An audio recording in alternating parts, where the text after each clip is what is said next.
At the heart of the Centennial Complex and the Centennial Pathway is the Global Gateway. This next story is one example of Loma Linda's commitment to global outreach.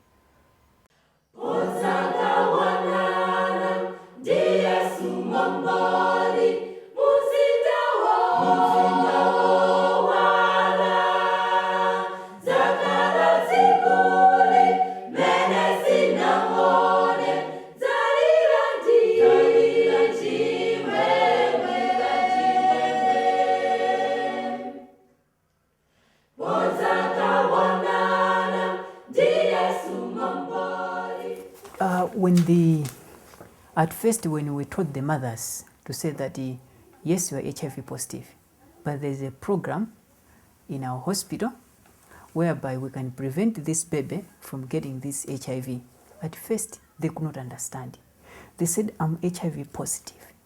How will it be possible that the baby I'm carrying will be HIV negative? We didn't have an immediate answer, but we assured them. Being a mission hospital, we said, with Christ, everything is possible. So when these mothers came and delivered their babies here, some were still not sure. And at 18 months, I remember when one of the mothers, when her child was HIV negative, she almost cried with joy. And she shouted, I can't believe this. Said, no, you repeat the test. Tell me before the results are out if the negative will show with what. So the test had to be repeated, and she was overjoyed. So we are very happy, and we rejoiced with them. For the past years, 2004, July to 2007, we have seen really flooding more and more patients to our institution. That's the time when we start with this PMTCT program. Has been tested already during these years. 104 children, they have been already tested for HIV test, and fortunately only one it come positive after 18 months. We only just have only one child which was tested positive in this group of 104. In other words, is 103 children they have tested negative. At first, when the mother comes to antenatal clinic, we greet them, we receive them, and we tell them about the services which we are doing in our clinic, plus the HIV testing. So these mothers, before they go for the HIV test, we sit down with them, we counsel them the importance of knowing your own status in these times when HIV and AIDS is common. And when we test them, when they are positive, we give a special counseling, how to keep themselves healthy despite being HIV positive. So after the counseling, we also counsel them about the expected baby who is going to be born. We encourage them that when they go home, they feel some illness, they should rush to the hospital, other than staying at home, get traditional medications or consult some other herbalists. They should come to the hospital. We monitor them, their health status, how they are coping with it in the community, how the people are treating them there, are they discriminating them or not. So we monitor them up to the time when the pregnancy is term. So the moment they come to the hospital, we ask them, do you still have the nevirapine tablet? When labor starts, they get it. If there is a complication that they cannot deliver vaginally, we do a cesarean section after they have taken the nevirapine at least 3 to 4 hours before the procedure. Then after the cesarean section, we also give the nevirapine to the baby. So this is her fourth pregnancy, and she has got 3 living children at home. And during the antenatal of those children, she was HIV negative. So she just became positive during this 4th pregnancy. So with that one, it means we discussed with her on the family planning, her reproductive goals. She says she's comfortable to have 4 living children, and we are going to do a bilateral tubal ligation, that is permanent family planning. Good.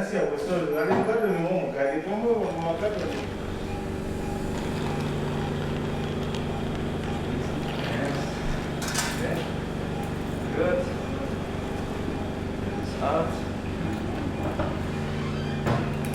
Okay. Good. Socks on. All right. Good. Come on. Come on. That's all right. Good. Yes. Good. It's crying already. Baby crying. Good.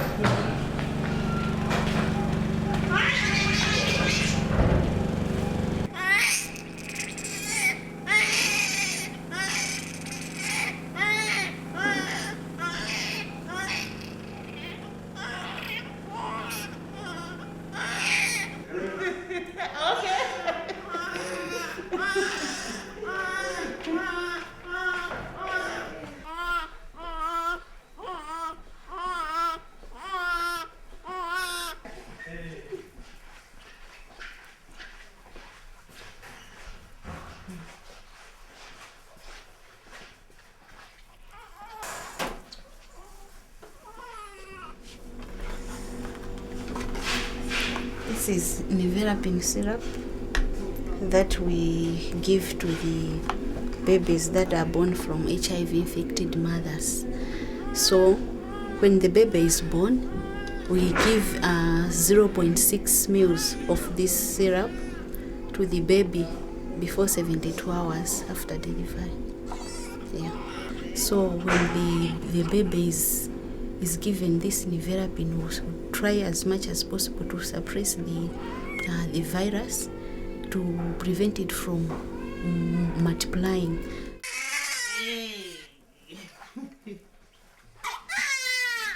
Sorry.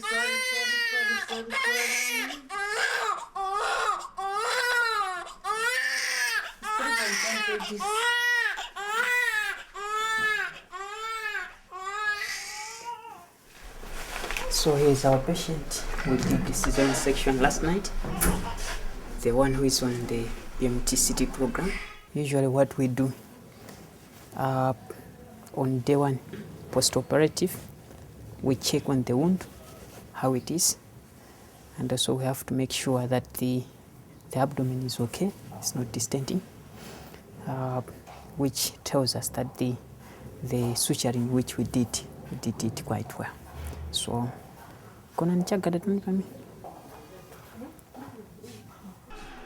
most of the times when they deliver at home, they usually don't come to the hospital to bring their babies for nevirapine syrup, because the nevirapine that is given is only given to the mother when the labor starts. So the baby is also supposed to get nevirapine after delivery within 72 hours. So when they deliver at home, they have the fear to leave the grandmothers, the relatives to come to the hospital, because they say, no, there's no problem, you have delivered quite well, there's no need for you to go to the hospital. So if the mother did not disclose the status to the relatives, it becomes so difficult for her to leave the relatives at home and bring the child for nevirapine syrup. So it's also a challenge for us. Yeah. So this is the baby. We had the cesarean section. So we are going to encourage the mother to breastfeed her exclusively for 5 months. And on this 5th month, we are going to be giving some supplementary feeds on top of the breast milk. And on the 6th month, she has to stop. Why should she stop at 6 months? You remember we said that HIV can be transmitted through the placenta before the baby is born, and also during delivery as well as during breastfeeding. So at 6 months, you expect that the baby or the child has already developed what? Teeth. Yeah. So as the baby is breastfeeding, sometimes it can bite the breast, and the moment it bites the breast, then it means that there's going to be direct contact with the blood. Yeah. So at that time, the baby can easily get the HIV. Yeah. Then when the mother get discharged from the hospital, we encourage her to bring the child to the under 5 after 6 weeks. There, the baby will start getting the cotrimoxazole or prophylaxis for the opportunistic infections. And we'll be encouraging her to be coming for growth monitoring, as well as looking at the health of the mother, making sure that she's not getting sick and her health is okay. And while there, we are also going to encourage her on the to monitor the baby at home, and also how people are reacting. Also in the villages, we encourage the mothers to join the support groups because they encourage one another on how they are going to raise the babies at home, and also they can also find ways and means of doing their income generating activities at home so that they continue sustain the providing all the necessities that the baby will need as the baby grows. The problem is that usually in the villages, husbands are the decision makers. Yeah? If we men were able to pass through pregnancy and the process of giving birth, I think one could have been enough. Yes. One could have been enough. But most of the times you say, no, keep on giving birth. I want a team of children, because the more children you have in the village, you are taken as a wealthy person. Yeah? I was looking at if this concept that the husbands should come with the wives and even be at the labor ward. Yeah. Then they can feel what is really happening. Yeah, you're right. In fact, what we have started in our hospital, we have started on male championship, because culturally it was like pregnancy it's a woman's issue. Yeah. Even in the antenatal, it was very rare to see a man in the antenatal, because one, it's a taboo according to our culture to say a man in the antenatal clinic. And when a decision is to be made, the husband should be there. And if he is the one, he should contribute to any suggestion which he can give. If he has some more questions to ask or some more clarifications to be given, he has to be there, and that education should be given. So with that, we have seen an improvement in the antenatal, that we are seeing some men. So what you're saying is true. Next time, we might see these men coming, escorting their wives even to the labor ward, and see the pain these women go through. Yeah. Maybe they can understand much better. She's the grandmother to the baby, the mother to the lady. So as we said yesterday, this is her 4th child, and it's during this pregnancy when she was found to be positive. So you can just imagine the other challenge which is there.